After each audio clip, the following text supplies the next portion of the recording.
Pertama-tama kita mulai dari ini dalam 1 tahun kemarin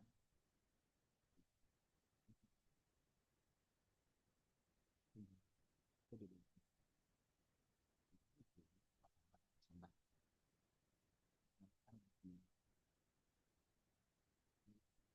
di tahun itu sisa persediaan kemarin sekitar 320 juta itu kebutuhan unit. Nah, kebutuhan unit ini kita ambil rumusnya total penjumlahan unit ini 434, yaitu 4.034.034 kita tambahkan dengan persediaan akhir tahun ya. Jadi hasilnya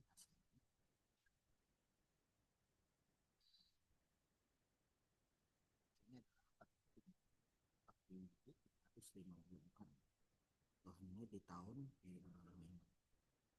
Untuk persediaan awalnya itu 370. Kenapa 370? Tidak saja 89 kita ambil rata-rata 25 karena produksinya kita persediaan kebutuhan unit kita kurang dengan persediaan awal tahun yang menghasilkan sebesar 3.984.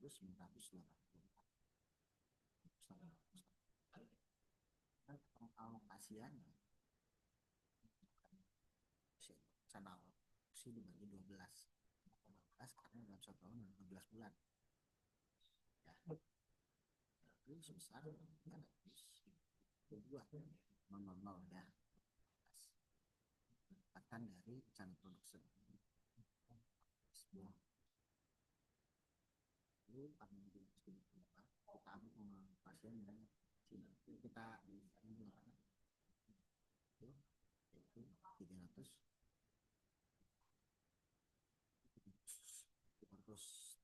unit. Untuk kekurangannya berapa? Kita bisa menggunakan rumus pengalokasian kita kalikan dengan jumlah bulan dalam 1 tahun yaitu 12. Sehingga alokasinya kita mendapatkan semula yaitu 3.600 unit kekurangannya yang kita butuhkan.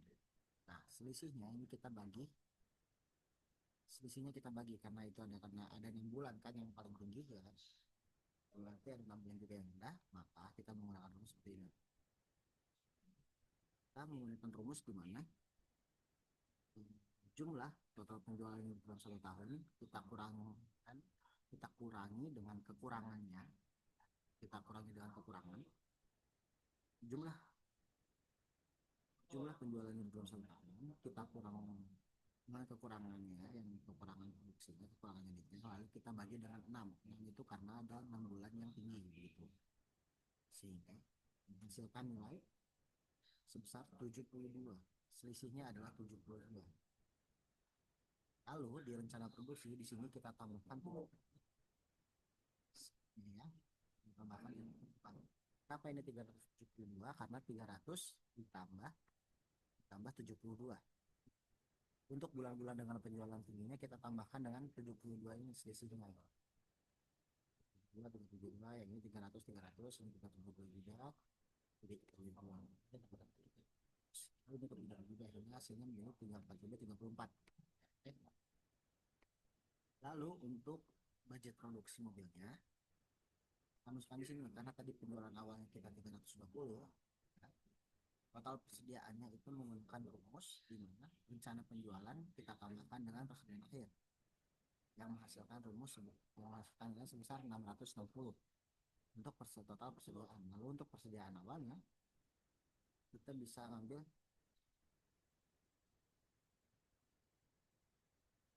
untuk persediaan awalnya ini karena tadi di sini kan kita sudah tahu itu 370 kita ambil ya karena di sini 370 ya di sini kan 370 372 ya 370 akan di sini kan di sini itu 370 ya untuk perjalanan awal tahun di sini 370 itu kan masukkan di sini 370 juga ya Ingat 370 kita masukkan di sini. Lalu rencana produksinya itu 372. Kita ambil dari rencana produksi akhir tahun ini untuk 2025-nya. Itu 370. Oke. Lalu untuk di sini kita menggunakan rumus.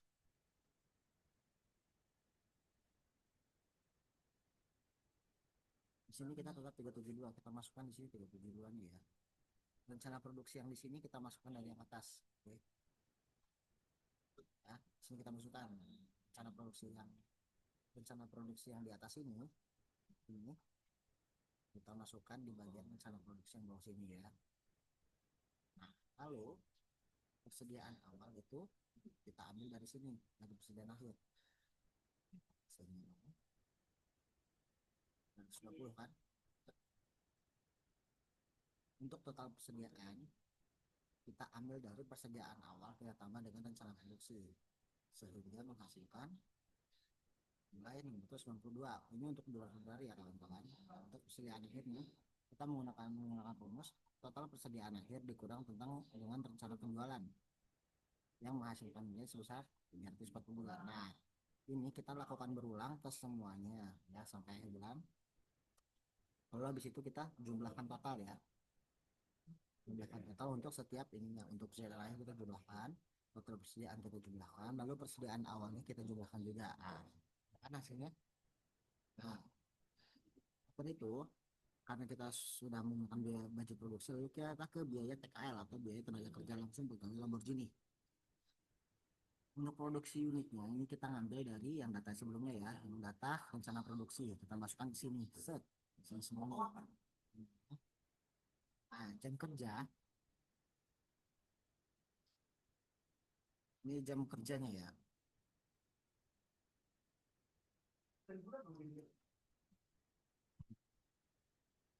Ini jam kerjanya dalam 1 bulan.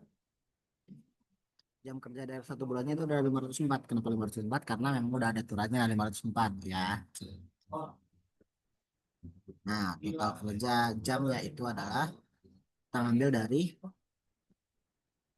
produksi unit kita kalikan dengan jam kerja per direct labor hour atau DLH yang menghasilkan nilai sebesar 1876 ya.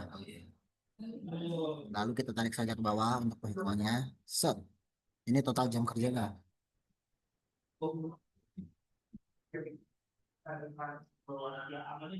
Total jam kerjanya ya, tahun-tahun ini total jam kerjanya ya. Untuk produksi unit dalam 1 bulan. Oke, total jam kerjanya sekian. Nah, lalu untuk jam kerja per bulannya kita bisa dapatnya dari mana? Kita bisa melihat ini terus ini. Jam kerja dalam 1 hari itu adalah 8 jam. Dalam 1 minggu itu ada berapa hari untuk jam kerja itu 5 hari. Lalu dalam minggu dalam 1 tahun itu ada 52 minggu berarti untuk dalam kerjanya. Untuk totalnya kita menggunakan rumus jam jam kerja dikali hari kerja dikali mingguan dalam 1 tahun kerja. Ya. Itu menghasilkan nilai sebesar 2080 nih. Nanti di sini disebutnya 2080 jam dalam 1 tahun. Untuk rata-rata jam kerja per bulan, nanti kita menggunakan rumus total jam kerja dalam 1 tahun kita bagi 12 karena dalam 1 tahun ada 12 bulan, ya kan? Karena kita cari bulan awal. Maka diketahui hasilnya adalah 173,333 jam, ya kan? Nah, kita lakukan pembulatan. Dibulatkan menjadi 173 jam. 73 jam ini kita masukkan di sini, kawan. Ya, set 173 jam. Lalu baru untuk upah per jamnya kita bisa menggunakan rumus di mana UMR Jakarta saat ini kita bagi dengan jam kerja per bulan yang menghasilkan nilai sebesar 29, 291, 22. Lalu terus ini kita tarik bawah. Nah,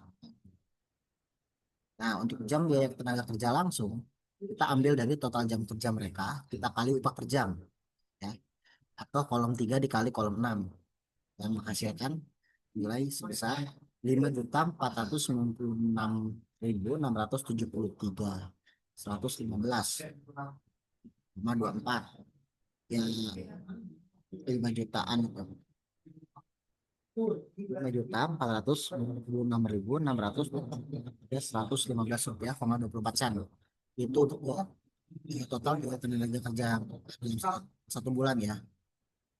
Lalu kita tarik, nggak usah. Kita tarik di sini, just. Lalu kita jumlahkan untuk total dalam satu tahun, berarti biaya yang perlu kita keluarkan untuk tenaga kerja adalah sebesar 59.053.160 rupiah. Seperti itu, teman-teman dan sobat-sobat. Sekian yang dapat saya sampaikan. Atas lebih dan kurangnya saya mohon maaf yang sebesar-besarnya. Terima kasih.